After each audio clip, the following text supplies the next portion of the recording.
Good evening. My name is Brenna May. I'm one of the Senior Assistant Deans of Admission here at Hamilton. I'm going to be the moderator of our panel discussion this evening. I would like to truly thank each and every one of you for joining us, and of course our wonderful panelists as well, who you'll be introduced to in a moment. We also really appreciate you taking the time out of your schedules to be with us. We know that community and campus life are vital elements of the college search process, particularly at Hamilton, and we hope that this conversation will help you learn more about our inclusive community and understand why all of us chose Hamilton to be our home in different ways. We will start off with some brief introductions. As I mentioned, my name is Brenna May. I'm a Senior Assistant Dean of Admission, obviously in the Office of Admissions here at Hamilton. I use she, her pronouns, and I've been at Hamilton for about 4 years now. Travis, do you want to go ahead and introduce yourself? Hello, everyone. Welcome. My name is Travis Hill. I'm the Associate Dean of Students for Student Engagement, which is a lot of words. That really means that I work with offices that help students be engaged, and I use he, him pronouns, and this is my 19th year at Hamilton. Awesome. Audrey. Yeah, hello, my name is Audrey. I'm one of the Senior Admissions Fellows at Hamilton, which means I give interviews, I give tours on occasion. I'm a French and Literature double major. My pronouns are she, her, and I'm from Avon, Connecticut. Awesome. And Crystal. Hello, everyone. I'm Crystal Lynn. I am a senior like everyone here except for Travis. I go by she, her pronouns, and I'm a biochemistry and Chinese double major from Utica, New York. Awesome. Thank you all so much. So for those of you who are here participating, we have prepared some questions that we are often asked. So we're going to start with some of those. But if you do think of a question that you would like to get answered this evening, please feel free to put it in the chat, or you can also use the Q&A feature in this webinar. One of my colleagues is also here behind the scenes answering questions. So you might hear from him, or he might pass it along to our panelists to answer throughout the program. So don't hesitate to do that. We want to make sure that you're getting the information that you really need. So to start off with probably the best and most basic question that all of us get asked, and we'll have everybody answer this one, is what drew you to Hamilton? For the students, how did Hamilton get on your college list, and what did your college search process look like? And Travis, when you were looking for a place to call your home in higher ed, what stood out to you? Crystal, do you maybe want to take this one first? Sure. So I guess Hamilton was close. Some of you guys might know, most of you guys don't, but I actually came to Hamilton College for a, I think it was like a fundraising walk. And I think it was like AIDS Hike for Life, not sure. But that was like in my junior year of high school. Didn't really know this place existed, although it was only like 20 minutes away. But I thought I was like, well, might as well apply, you know, as a senior in high school. And so I did. In my college search process, I guess, found out about liberal arts schools and started thinking about whether or not that's a good fit for me, even though my high school is pretty big. But I do like the small community environment. And once I got on to Hamilton's campus, I realized that, you know, a lot of things matches what I liked. And as a senior now, I can say pretty confidently that I made a good choice with the community and the professors, the relationships that I developed, and all the support that I've gotten so far. I think made a pretty good choice. Audrey or Travis, do you want to add anything to that about your own stories? Yeah, absolutely. So I had Hamilton on my list originally because I really like the way that Hamilton emphasizes writing. So that was something that put it on the list in the first place, but I ended up looking at 20 different schools, which is a lot. I wouldn't recommend doing that. And the reason Hamilton really stood out to me was because of the community and because it was so supportive. I was lucky enough to sit in on a class before I ended up applying to Hamilton. And the professor whose class I sat in on really kept emailing me to make sure I was doing okay, asked if I needed anything. He's now my thesis advisor, so we've stayed in contact pretty much the whole time. I really do think people make a really big difference at Hamilton. That's awesome. So I went to a small private liberal arts institution for my undergraduate degree that was residential, and I loved it. And then I went to graduate school at a large state institution, and it was fine. But I knew when I wanted to start my career in higher education that I wanted to get back to my higher education roots. And so I had applied to Hamilton, among other places.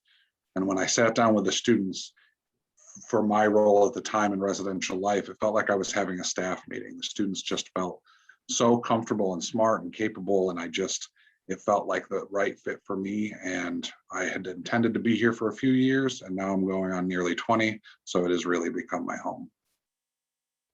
Awesome. Thank you all so much. Well, Crystal and Audrey, you both kind of touched on academics a little bit. So let's just spend a moment talking about that. I'm sure many of our participants know one of our differentiating features at Hamilton is the open curriculum on the academic side. So for students, can you talk a little bit about what that means for you, how you've maximized your opportunities in the open curriculum? Yeah, I can do that. So like I said, one of the things I really wanted to kind of get out of my college experience was really a focus on writing. And I think that's something I was really able to explore with the open curriculum. I've been able to do a bunch of papers in a bunch of different departments. And while that might not sound super exciting for everyone, I've really enjoyed being able to kind of explore the different ways that different departments write about similar subjects. There was one semester where all of my classes, the stars were perfectly aligned. All of my classes had at least one text that was shared with another text. And I got to see the ways that all of those different departments would view kind of the same piece, which was really, really interesting to me. And I got to write essays on the same thing, but in different ways, which was a lot of fun. You can also kind of branch out and try a bunch of new things. I've been able to try philosophy. I've been able to try history. I took a psychology course, which was super fun. So you have a lot of different options with the open curriculum. Crystal, what about you? And especially because your double majors are so different from each other.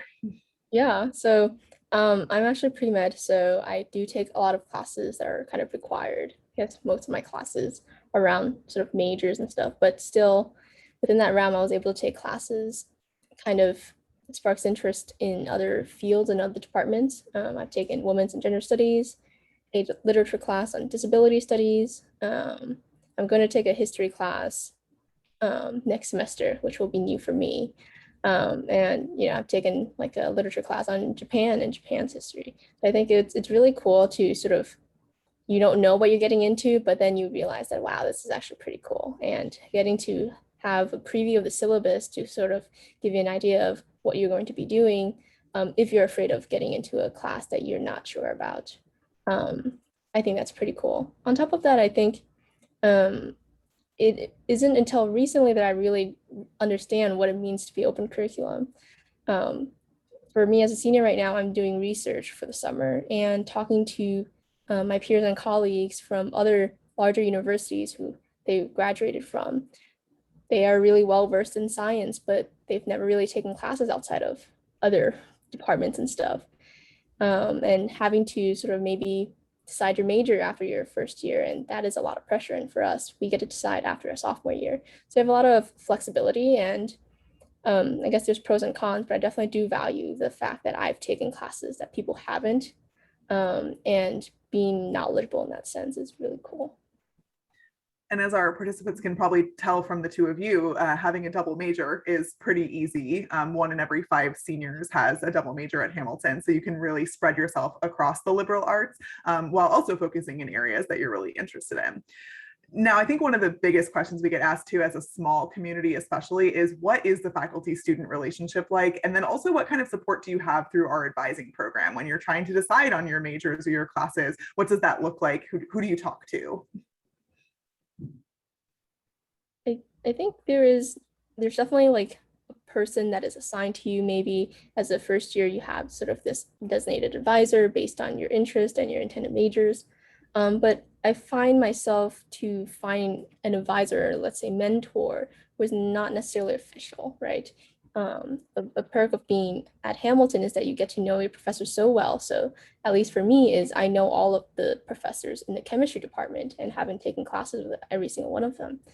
And you kind of just build onto that relationship, and you kind of, you talk about your experiences outside and what you want to do, and that sparks more conversations, and you kind of develop this mentorship relationship. Like, this person is someone that I can see myself go to, and I feel comfortable to talk about issues about classes, issue about registration, issues about post-graduation stuff. So I find myself finding people as I take classes and as I get to meet new people as well. Yeah, I completely agree with that. I think the hardest part about declaring my majors was deciding the professors that I wanted for my advisor, because I had quite a few that I would have liked to have been my advisors. So I have a few advisors that are not necessarily officially my advisors, but people whose office hours I go into very, very regularly, which is a lot of fun. So you already have a whole bunch of advisors at Hamilton, just kind of de facto advisors with, the first one you get once you get on campus, your academic advisor, you have your career advisor, you have RAs, which are technically an advisor, and then you have thesis advisors once you get to kind of your senior year. But I think I have maybe 3 or 4 other professors that I pretty frequently talk to. So you have a lot of support systems at Hamilton, which I really enjoyed. And in addition to all of the ones that Audrey just mentioned, which are all fantastic, we actually have a brand new advising program that's going to be introduced this upcoming year. It's called the Alex Advising Program, and the goal of that is really to integrate advising across all different facets of campus. So as Audrey mentioned, you've got an academic advisor, you have a career advisor, but you're also going to have this Alex advisor who can help you make the most of your time at Hamilton through experiential learning, study abroad, what your career might look like after graduation, anything that you might need for support. You'll have even an additional person on top of what we already offer. So we're really excited about that. And kind of speaking of support outside the classroom, Travis, we were hoping you could talk a little bit about student services and how the college supports students. Also maybe how that has changed during COVID or some examples of what that's looked like. Hopefully this upcoming year will feel a little bit more normal, but I think it's good to know what we've done during the pandemic as well. Absolutely. So, we're a residential institution for a reason. We want our students to come here and spend their days, nights, and weekends with us. And as a result, of course, that means that we're here to support our students through everything. And anytime you challenge yourself to something like an undergraduate degree, there's going to be moments where that's difficult. And so we're here for that. We have services, counseling center, health center, other offices that are here to support students if they're struggling. And then, of course, we're all also here to help students to thrive. And so we have activities and athletics and all kinds of opportunities, fraternity and sorority life for students to connect with each other in meaningful ways outside the classroom. Over the last year, of course, that had to change in pretty dramatic ways. And it was certainly difficult at times, but we pivoted and we offered grab and go opportunities. We set up canopies, which is a fancy way to say tents because we didn't put the sides down, in an effort to give places for students to come together, eat a meal, hang out with each other. And then as the year went on and vaccines were more readily available, we could offer more of the traditional experience, student performances in tents or canopies. We had our end of the year concert, which was really exciting. We did it in a virtual way for the performer, but we still had the students that have the opportunity to celebrate the end of the year. And so we were able to kind of bring it back around to something closer to the typical experience. And we are all looking forward to the semester to come. Absolutely. Well, so Audrey and Crystal, you're both seniors or about to be, but thinking all the way back to your first year on campus so long ago, could you talk a little bit about your transition to campus? How did you find your community? How did you meet your people? And what is the first year experience like?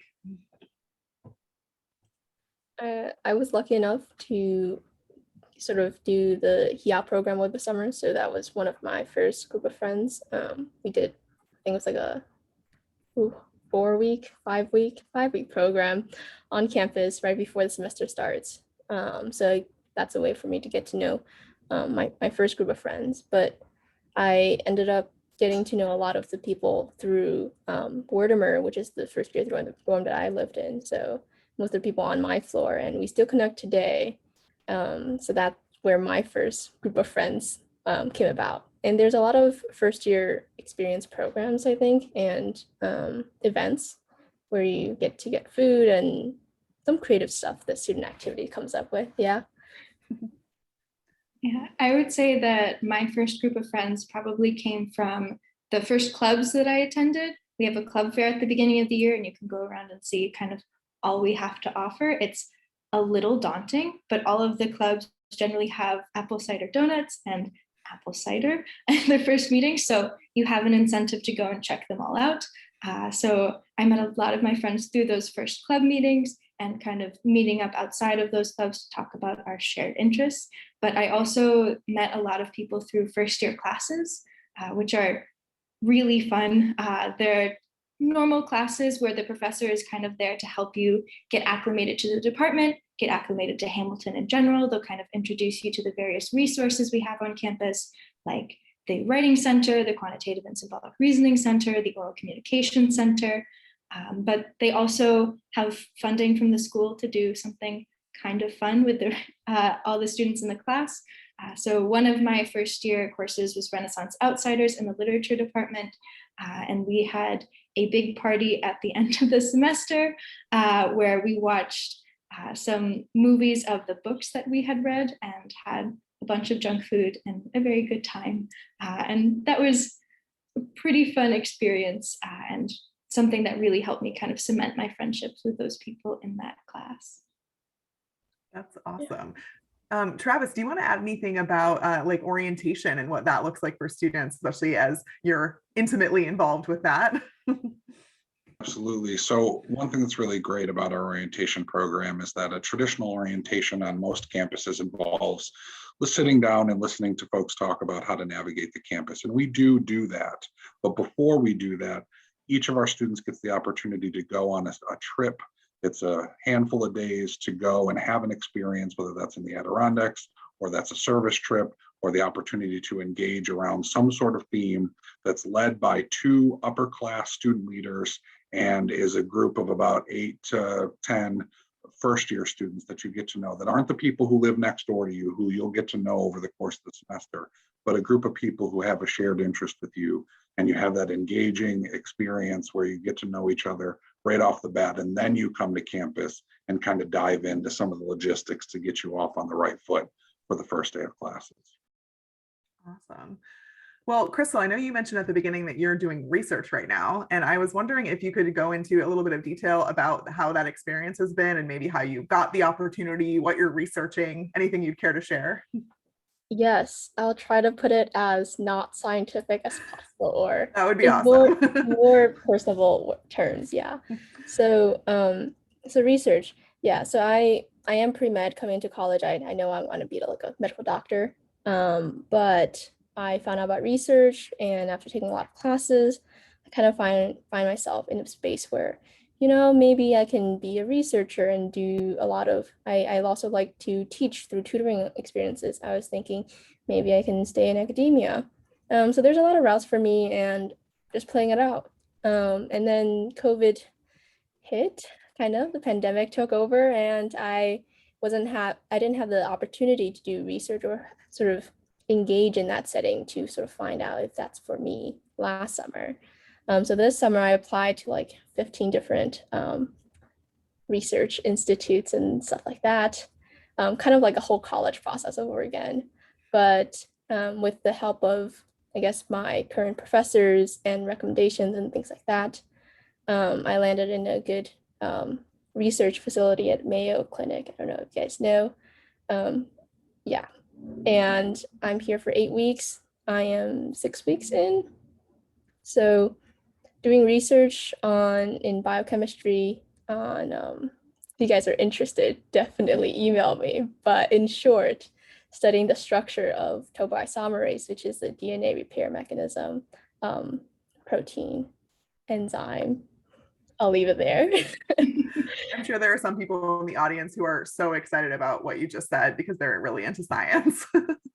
That's awesome. Thank you, Crystal. Well, kind of similarly on that academic trend, I'd love if each of you could just quickly share your favorite class that you've taken at Hamilton so far and why you enjoyed it so much. Audrey, maybe you want to go first? Yeah, absolutely. My favorite course at Hamilton so far was in the history department, actually. It was the history of sex, sexuality, and gender in the Renaissance period, which is so fascinating to me. There was one book that we read that was the biography of this woman, Catalina de Rauso.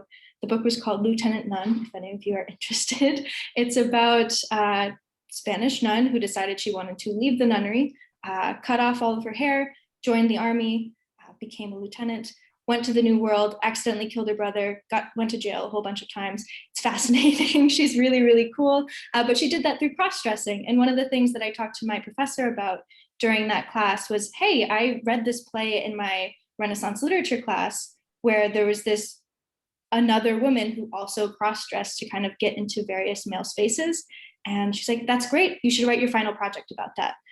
So I compared the two and really got to experience kind of how interdisciplinary Hamilton really can be, which is why I enjoyed that class so much. Very cool. Crystal, what about you? There's a lot of good classes, and it's hard to pinpoint one. But if I have to say one, the one that comes up in my mind now is the class I took last semester in literature. It's called Modern Japan. And in that class, you kind of start in the very beginning, you talk about the history and, talk about Japan's history. And then towards the end, we also watched a lot of anime as well as other films and read a lot of cool texts.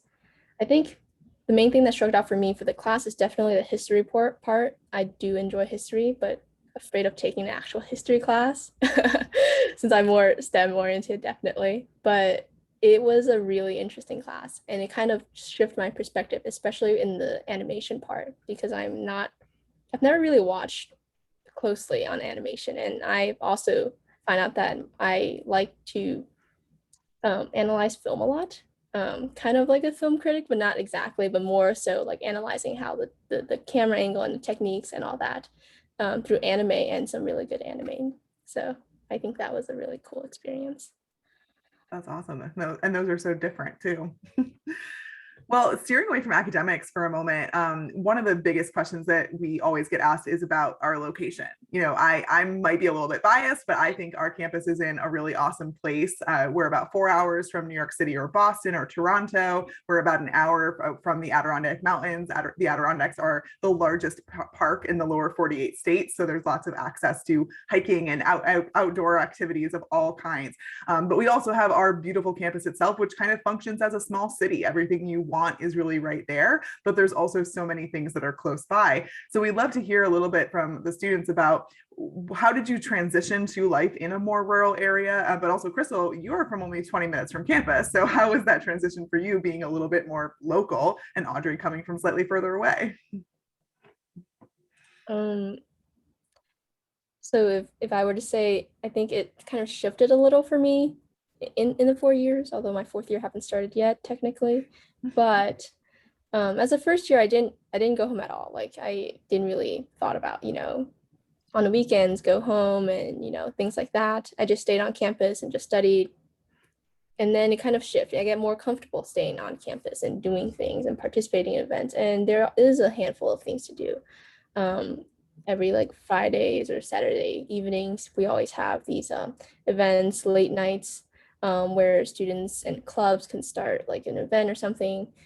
You'll be shocked about the amount of emails you'll receive in a day at Hamilton, and just all these cool things and seminars that you can go to and all the food that you can eat, especially last semester where we had food trucks every Friday. That was amazing. So there's a lot of things to do on campus that I don't really feel the need to leave necessarily, and that fits for me. And I know that that's different for everyone else. I lived in Utica, which is a little bigger than Clinton, but it's not like a big city. And for me, it was a okay transition. And, as a second year and third year, you can have your car on campus. So if you do want to go outside of campus, you can do that or take the jitney. So there are routes to go out and explore, and we're not too far from cool places as well. Definitely. Yeah. Sorry. Oh, also, I'll just add an addendum to my question as well. Did maybe each of you want to share one thing that you do like to do in the local area when you need a little bit of a break from campus? Last semester for me was going to Creme Riga. So just down the hill to get ice cream, gelatos. Amazing. Absolutely. Yeah, for me, it was definitely Utica Coffee, which is same general area, just down the hill. It's very, very good. But my transition to Hamilton was, I would say, pretty easy because you do have a lot of support systems here. But I was coming from a high school of 360 students. So pretty small. I was a little daunted by the fact that Hamilton is around 800 or 1,850 students. So that was a little scary to me. But once you actually get on campus and meet everybody on your floor and you meet your RA and you start talking to professors, I think it's pretty easy to get settled pretty quickly, especially once you start going to those club meetings and making all those friends and connections, and you have people to go to meals with and things like that. I think Hamilton does a pretty good job of kind of connecting you with a bunch of other people basically right away when you get on campus. For sure. Thank you both so much. Well, another, of course, hot topic in the admissions process is we are a residential community, as Travis mentioned before, and everyone lives on campus for all 4 years. So can we talk a little bit about the residential life experience? What does housing look like? What do the residence halls look like? Travis, do you actually want to kick that off? Kind of what does that look like on campus? Absolutely. We have many residence halls. We have nearly 30 residence halls that vary in style and structure all across the board. So students have the opportunity over the course of 4 years to experience a whole host of types of housing. And I'm biased, of course, but one of the best parts of the experience, because you're not going off campus and have to struggle to have access to your peers. You go home every night and you're next door to your closest friends and to people who are new and interesting and have different lived experiences from you. And you have the opportunity to engage day or night, which is pretty awesome. And actually, Audrey, you are currently in a residence I hall, am. correct? Do you want me You're to on show you my campus. common room? Yeah, go for it. All right, let me get up. All right, so I live in Babbitt right now, which is one of our suites, or one of the places where suites are on campus. So this is my kitchen over here. I did the dishes just in case you asked this question. And this is our common room. It's set up a little weirdly right now, but you can kind of see it's a pretty good space. We do have kind of a chalkboard thing going on behind us over here. But you're always going to have a kitchen near or in your residence hall that you can use. So you can kind of switch to whatever meal plan you'd like. And you can always bake cookies if you like to. That's what I generally use the kitchens for during the school year. But I think residence halls have been pretty solid the entire time I've been at Hamilton. I've lived in a lot of different kind of residential styles. I lived in a split double my first year, which is basically 2 singles connected by a door. Very cool living situation. I lived in a traditional double the second year and our substance-free housing. So that was a little bit different. And then I lived in a suite last year. So same kind of thing that I'm in right now. And next year I'm going to be living in our co-op, which is where you kind of make your own food throughout the entire year, which is very exciting. It's also right across from the admission office. It is also very close a by. very good commute to work. Yes. Crystal, what about you? What has your residential life experience looked like? Pretty similar to Audrey's, I think. Solid for me. I'm content, but speaking from my own experience, been getting some decent lottery time. So as a first year, you get, I guess someone that in housing will kind of pick your room for you as well as your roommate. But as a second year, third year, and fourth year, you kind of have assigned a lottery time based on seniority, and then you kind of just pick your room on a blueprint, something similar online. And so for me, my luck has been okay. First year I lived in Wertimer. It was a nice small community with only 40 residents. Lived in a corner double. Look out for those. Those are gigantic, enormous. And then I lived in Milbank. No, Macintosh. It's been so long. Macintosh. And it was like a faculty apartment. So I had, I guess it was like 2 doubles connected with a living room and a kitchen in the space. And within each of the double, we have a bathroom and a walk-in closet. So that was a pretty good living situation for me. And then last semester I lived in Shenandoah, which was a hotel in the past. So I had a really big, again, corner double, going for that corner double. And we have our own bathroom, which is gigantic. And also, our own space. We get control of the AC. It's the only place with AC, I think, on campus. And for my fourth year, I will be living in Sken again, in a single. So it'll be a cool Fantastic. experience. Gotta have that air conditioning Yes, for in the the few summer. days a year that you need it. Well, Travis, more on the kind of administration side of housing, could you talk a little bit about RAs? Audrey briefly mentioned them before, but what kind of support do they offer students? What is an RA, and what kind of programming might they offer? Absolutely. Resident advisors are upper class students who are assigned to a residence hall to serve as a support network for their fellow students, whether they're first years or upper class students. So they are there, they're trained by professional staff and supervised by professional staff to support students through whatever it may be. It could be having a difficult conversation with a roommate. It could be about just getting some advice on what classes to take or what faculty members are particularly close to, how to, in the early days, how to find your classes or the dining hall or any kind of tips and tricks. And so they're really just there to serve as a resource. And then also they do programming where they create opportunities for residents in their area to come together to do fun activities or sometimes to do things that are educational, but mostly just get together and get to know each other and make the most of the opportunity of living down the hall and up and downstairs from one another. Awesome, thank you. And now just a quick lightning round question for all three of you. What is your favorite spot on campus to be? However you might define that. Audrey, you can go first. Fourth floor of Root, it's the literature and creative writing building. It's like this nice little attic space with a bunch of books. It's like a kind of private library in that little building. It's just a nice space to hang out in. They have a bunch of couches. That's where I had the party for my first year literature course. So that was kind of special to me, but I really like hanging out in there. Awesome. What about you, Crystal? Haunted. It's not super That's what I haunted. heard. It's only a little haunted sometimes. I was that close to getting up there and I was like, nope. I definitely like where the light shines. I guess Science Center and in the atrium, right outside of Cafe Opus, which will no longer be there anymore, but with the actual trees indoors and then the AC and then the sun from outside, I think it's a great place to study. Wonderful. What about you, Travis?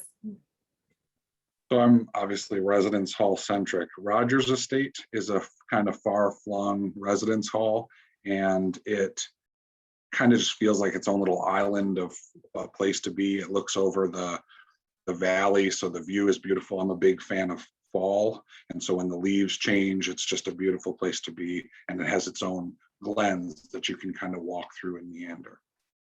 I'm glad you mentioned the Glen. I was going to be very surprised if nobody mentioned the Glen. For our participants, we have several glens on campus, which are essentially wooded areas that have trails running through them, and students might use them to go for walks or go cross-country skiing in the winter and different kinds of activities like that. Definitely adds to the beautiful ambiance of campus.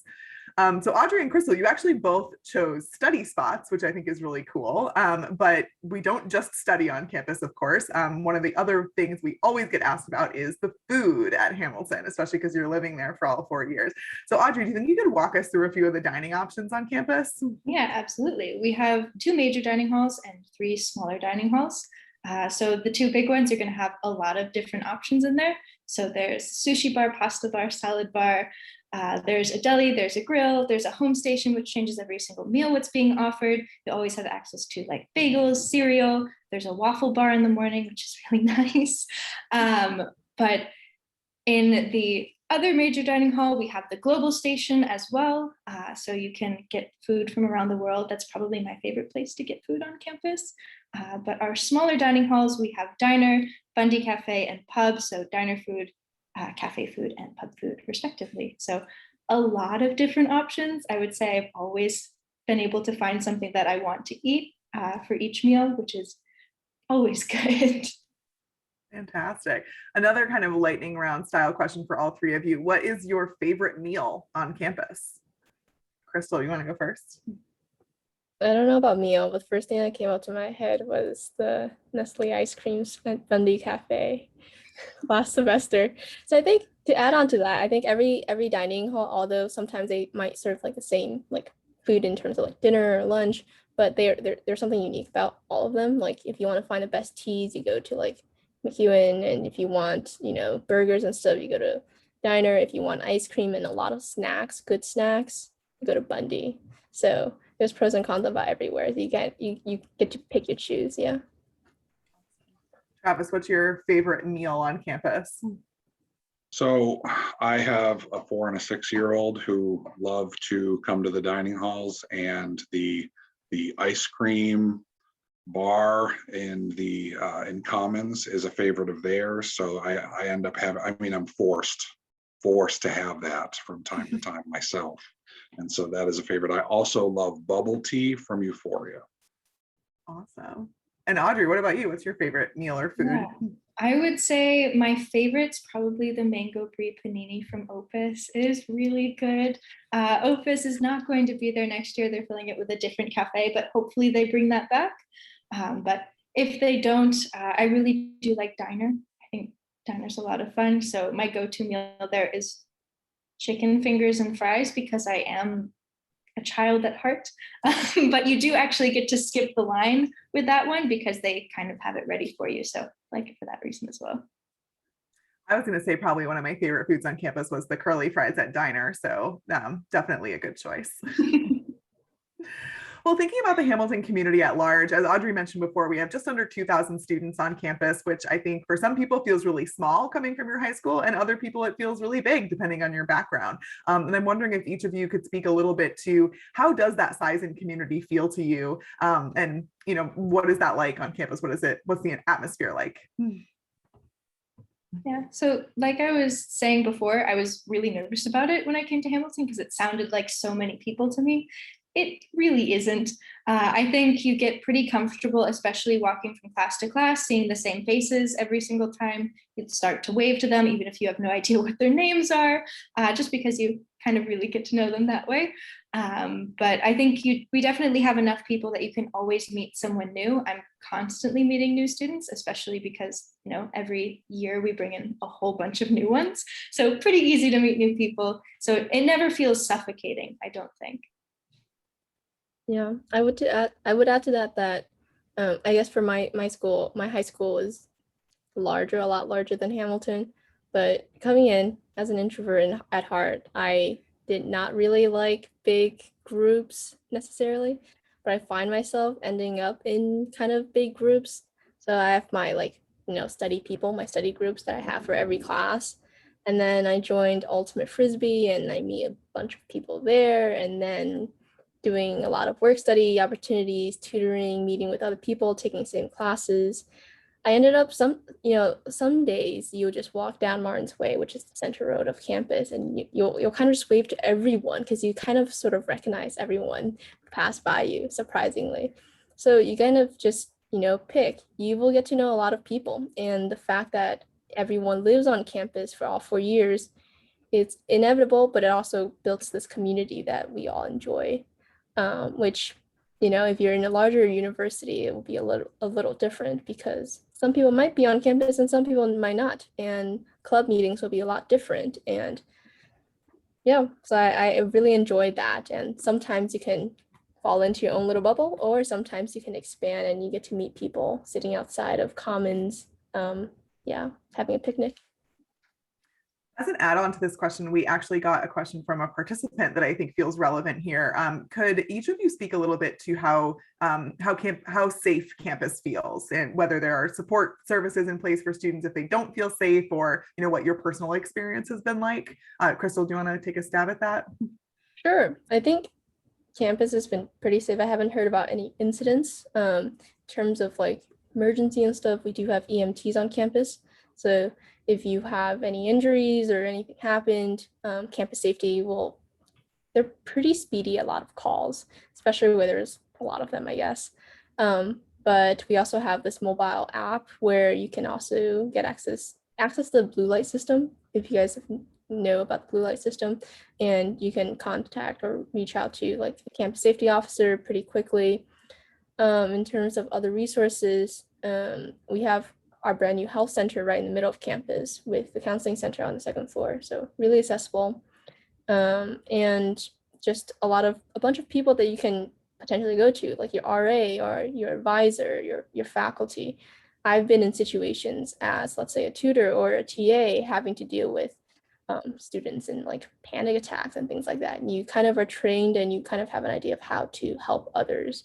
And especially in a small college like Hamilton, you kind of just, understand everyone's shortcomings and you help, I don't know, lend a hand. For sure. So moving on, Travis, I was wondering if you could talk to a little bit how the college supports students who have different learning styles and abilities. We have so many students who might learn differently, and how does the college help them with that? Absolutely. We have an accessibility services office that if you're assuming that the college will be made aware that you might need some additional support, that is not the case. So we need students to identify themselves to the accessibility services office, at which point the folks in that office will sit down with you and try to understand your exact needs and walk you through that entire process and support you in having sharing the pertinent information with your faculty and getting all the particular structures and support pieces in place for you. So we are here to do that. But the first step, and I know that it's common for students to be like, you know what, I'll try it out. It'll probably be fine. My advice to you is to avail yourself at the beginning, get set up with all the support network that you need for the different aspects of your educational experience. And then if you find that it's more than you need, then you don't need to utilize it. But I would err on the side of caution rather than holding off and seeing how it could go, because it might end up getting out of hand before you realize it. Sure. So a broad question that anyone is welcome to jump in and answer. What does diversity look like at Hamilton? Yeah, I think it's something that we're kind of always improving on. And I think something that was pretty big this year was kind of a council that the president of the school put together to kind of address diversity and equity inclusivity issues on campus. And some of the things that they kind of want to implement in the next few years. We have a new dean. I don't know exactly what their title is going to be, but I believe it's the Dean of Diversity and Equity Inclusion. Not 100% sure, but essentially that. And we're also adding a bunch of fellowships for students of diverse backgrounds and a bunch of other things. It's like a 7-page long document. I didn't memorize it all. But just speaking from kind of my personal experience, I am a part of the Gender and Sexualities Union on campus. So I meet in one of the buildings on campus called the Days Masillo Center with a bunch of other people and kind of talk about our experiences on and off campus, kind of what's going on in the world at large. And we also have kind of affinity spaces for people of like specific identities to just kind of talk and hang out. More often than not, we just gossip about what's going on campus. But it is a really fun space. It's a way that I got to meet a lot of kind of similar people, which has been really nice so far. Awesome. Thanks, Audrey. Well, you've touched a little bit on my next question. I think all of you at one point or another, but to ask it directly, how do Hamilton students spend their free time? Where we've got a lot going on, and what do your weekends look like? I think for me, it's always been like a bunch of club activities. And then also generally, some of my friends and I will just kind of hang out. Sometimes that means watching a movie together in one of the classrooms with really big screens to watch on. Sometimes it means we'll make dinner together. I had, my boyfriend really wanted to make a timpano last year, which is like a giant calzone. That's round and filled with pasta. It's a really weird dish. I don't know if I'd want to make it again. It took us like 12 hours, but it was a lot of fun. So we went down to the co-op, got a bunch of our friends and kind of made that together. So I think it depends kind of week by week, but I've never felt like I was ever really bored on campus. There's always a lot to do. I think for me, my weekends kind of plans change from my first year to, I guess, third year. And speaking from my experience from my third year last semester, besides sleeping in and getting some sleep, it's also like going out for a run in the morning or going biking. I'll borrow bikes from the, what are they called? Brain fart. But borrow bikes on campus and go for a loop or two. And baking, definitely cooking. And if you need to do meal prepping, that's also something that you can do. Although I usually go to the dining hall more often than not. And then do some homework, study with friends. It's a good time to go off campus if you want to go get either coffees or take a break, go for a walk. Definitely. I mean, as you can tell from how busy our students are, there really are a lot of things happening on campus. I think we see a lot of students who are interested in athletics. For example, we're a D3 school. We have that varsity athletic experience. We have Greek life on campus with about 26% of our students being involved. So that's an element of the social scene. We have the arts. We have a big outdoor leadership center. I think that's what you were alluding to, Crystal, with borrowing the bikes. So being in a rural location, getting outdoors and doing those kinds of activities is pretty big on campus. You'll see students taking advantage of that quite often. As Travis mentioned before, we have bands that come to campus. We have those big events on campus as well. Obviously, the last few semesters have looked a little bit different with all of this, but I think we've all been really impressed with how students have still maintained that community and maintained how busy they are. Travis, anything you want to highlight that maybe I didn't say? Oh, I mean, I think you did a really great job, but there is a lot going on. If anything, it's the student experience at Hamilton is more about making difficult choices between the opportunities than it is lacking or looking for opportunities because there's not enough to do. Yeah, I think that's a great way to put it. Awesome. One thing that is also pretty common at Hamilton, in addition to being so involved on campus, is actually leaving campus for a semester or two. About 2/3 of our students will take advantage of a study abroad experience of some variety. Now, Audrey and Crystal, I'm not sure if either of you have studied abroad, but do either of you maybe want to talk about a friend's experience that you've heard of? Because this really is pretty common at Hamilton and definitely something that's available to students. Yeah, absolutely. I can talk about people that I know. I was originally going to go on the Hamilton France program, but COVID happened, so that wasn't going to kind of pan out for me, unfortunately. I should say that all of my French professors have been really helpful in reaching out to me about things I can do after Hamilton and study in France at that time, when hopefully things will be back to normal. But I know people who have gone to Ireland. One of the tour guides, actually, Danny Berger, went to Ireland, had a fantastic time there doing a creative writing program.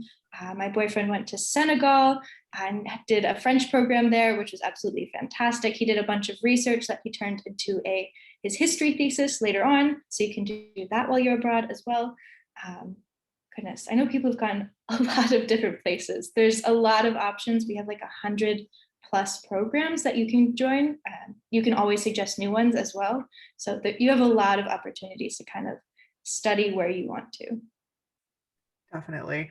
Audrey mentioned the Hamilton in France program. That is one of 3 programs in other countries that Hamilton runs directly. We also have programs in Spain and China. And then we do have some programs that are domestic as well that are run directly by Hamilton. And those are internship-based programs in Boston, New York City, and Washington, D.C. Those are just the programs that Hamilton offers. There's lots of other ones, but just to put those names out there, because I think some students really enjoy those.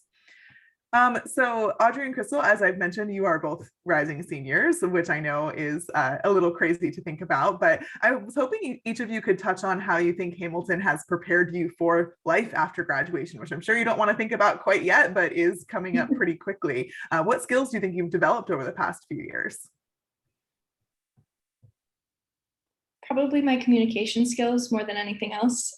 When I came to Hamilton, I was not super confident in how I could express myself, both through like oral communication skills, writing, things like that. And I think through a lot of different classes where I was forced to do those things, I've really improved in those areas. And I feel pretty confident talking to all of you now that might have something to do with the fact that I can't see any of the participants outside of our panelists.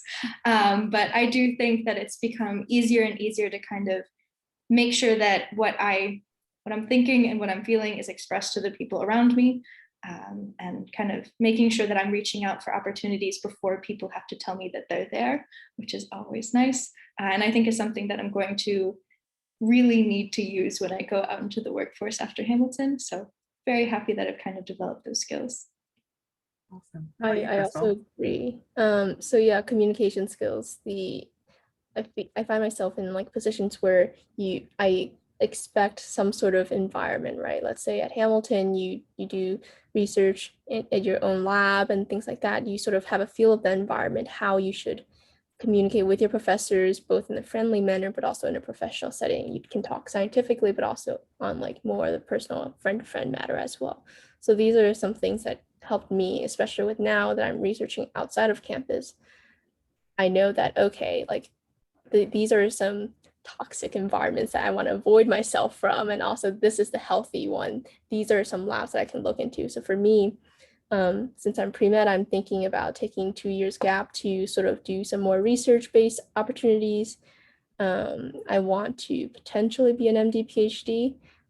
So research would be a big part of it. So getting some of these skills and definitely having the help of Hamilton professors and my mentors as well on like what should I look for and what are some paths that I should consider to help me with that route.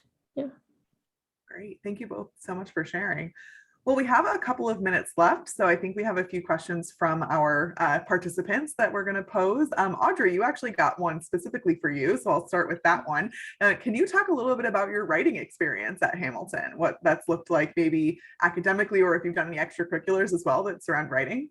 Yeah, absolutely. So I'm actually the co-head of our creative writing club on campus. So I do that quite frequently. The reason that I'm really became a part of that club was because I hate sharing my creative work in an academic setting. I find it very stressful. I don't really like attaching grades to work that really only I am ever going to see. So that club has been absolutely fantastic for me, kind of developing my creative writing skills. We do different kind of classes every week on specific topics like how to write an unreliable narrator, how do you write an antagonist, how do you do world building things like that.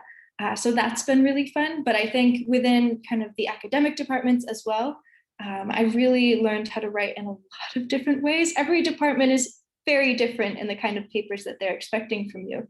I think the biggest surprise for me was how formulaic I find philosophy papers to be, whereas with history papers, I'm not allowed to kind of be extraordinarily verbose like I am in my literature papers and things like that. And also writing lab reports in psychology was completely different for me. So kind of getting all of those skills and developing a style within every single one of those departments has been a lot of fun for me.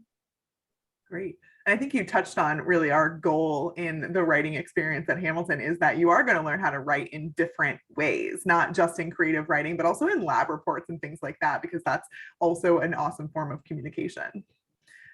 Another question that we've gotten from a participant, and Crystal, maybe you want to take this one. What does an average day look like for a Hamilton student?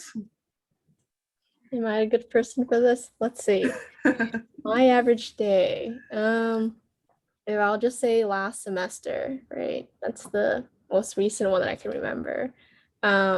Wake up, try to be early in the morning. We see about that, but I also get ready pretty fast.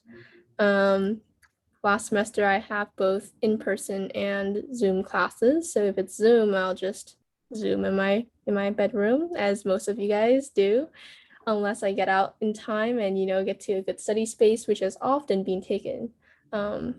Some like study rooms are taking at like 6 a.m. So yeah, crazy. But my days goes by like taking classes, getting lunch with friends, and then kind of end up in a academic class, like I guess building in an empty classroom, and you just study with friends. And I usually have a variety of other like work study opportunities as well, whether it's like doing tour guide things, doing panels like these, or I also tutor for the QSR Center. So I tutor biochemistry and chemistry, yes. And I also tutor for the language centers. I also tutor Chinese. So a lot of these work opportunities, and then club meetings, sports, play ultimate frisbee. So if that's on, I'll go. If not, I don't exercise. Yeah. And then you end the day by going back to your room and maybe watch a movie, chill. That's for me. Very geared towards me. So it could be completely different for someone else. But yeah. That's awesome. Thank you so much for taking us through your day. You're very busy. Travis, here's a question I think that you might be able to answer. And I actually really like this question. What is one thing you would highlight in Hamilton's culture or traditions as being truly unique to Hamilton? That is a great question. That is a really great question. I think that Hamilton's history has really played itself out in meaningful ways. And one of the things that I think is really great is going back to the diversity question, is that when we changed our financial aid and admission policies, we became an institution of greater access. We have a greater number of first-generation college students, students from different socioeconomic statuses, and certainly a variety of different identities. And Hamilton, in the American society that is pretty segregated still, this is quite a diverse place. I'm sure that some of our students come from places that are more diverse, but in the grand scheme of things, it is truly a place where you have the opportunity to engage with people from all kinds of different lived experiences. And I think that's a really great part of the Hamilton College experience. And we are doing, as Audrey outlined so well, always trying to do more and be better in the ways that we support all of our students and to provide them opportunities to grow as individuals, but also to feel like this is their home. Thank you so much, Travis. Well, I think we will ask one final question of all three of our panelists, so we can answer, and I'll have all three of you answer this. Think back to your own college process. What piece of advice would you give to our participants as they dive into the college search? Or what is one thing that you wished you had known before coming to Hamilton? Let that sink in for a beat, and then maybe Audrey, do you want to start? Yeah, I can start. I think the biggest piece of advice I could possibly give you is trust your gut. One of the things that bugged my mom the most during my college process was after all of the tours and interviews and info sessions I went to, I would sit with my mom in the car afterwards. She'd say, "So what did you think of the school? And did you like it?" And I would give her a yes or no answer, and I couldn't expand upon that at all. I paid attention and all of the different things that I went to, but I couldn't tell you why I liked something and why I didn't. Sometimes it's just a gut feeling, and you have to go with just that gut feeling and hope that it works out. For me, it did. So that's my advice to you. I would Crystal, what also about you? say, yeah, stick to your gut. Sometimes, personally, I think a lot. And if you think too much, it's hard to process, and you really have to pick the finest detail to pull apart two different schools. And so stick to your guts. I think one of the best things, it's also to determine, what's for you, what is some aspects that you definitely need and you cannot miss, and does this college has this that can provide this for you. For me, let's say, is the aesthetics, right? If I go into a classroom, can I see myself sitting in this specific chair? Can I see myself studying? Can I see myself focusing? If you are lacking that attention and stuff, and you don't think that if the environment isn't, for me personally, if the environment isn't compatible with you, then you can't see yourself giving in your 100%. But there's a lot of other aspects that I would care about, let's say housing and room and being anxious about meeting people, or like these different things going on. It all ends up just fine. Relax, breathe, and it'll all come together. Don't be like too nervous about, I have to like make X amount of friends. I need to figure out who to sit with in the common rooms and in for lunch and things like that. Eventually you'll find your group of people, and it will be all worth the while. Great advice. And Travis, what about you? Any advice? Yeah, I mean, I'll piggyback off of what's been said and say specifically that I always tell people after doing this for 20 years now, that pick the school that feels right to you. And the reason you should do that is not because of its ranking or because of any specific aspect of what that institution brings to the table, but because if you go to the place that feels best to you, you will make the most of what it offers. And so even if an institution is considered better for one reason or another, if it doesn't feel like it's going to be your home, you won't make the most of that experience.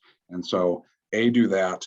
B, to go off Crystal's point, one thing that I always try to normalize is even when you've picked the perfect school for you, when you go through the transition to that college, it's going to feel There's going to be that kind of mixture of excitement and anxiety and nerves, and that always lasts longer than you want it to, and probably longer than you think it will. That does not mean you made the wrong choice.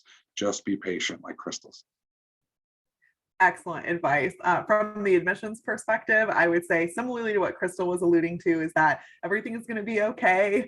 We really do want to get to know you, so let your personality come through. We do care about academics, but we want to see who you are as a person. We want to see you as a community member. Just like Crystal wanted to picture herself on campus, we want to be able to picture you on campus as well. So just be yourself throughout the admission process. Thank you all so much for joining us this evening and for your engagement in the Q&A in the chat. If we didn't get to your question, because I know we didn't get to all of them, please don't hesitate to reach out to us at our general admission line. We also have our contact information on the website, so you're more than welcome to email us directly. We will be hosting more of these virtually Hamilton events throughout the summer. You can see the full list at hamilton.edu/discover. It's always being updated, so you can see what we have coming up in the summer and the fall, and we really encourage you to join those. But thank you once again for being here. We hope this was helpful and that you learned something, and we hope you have an excellent evening. Bye. Bye, everybody.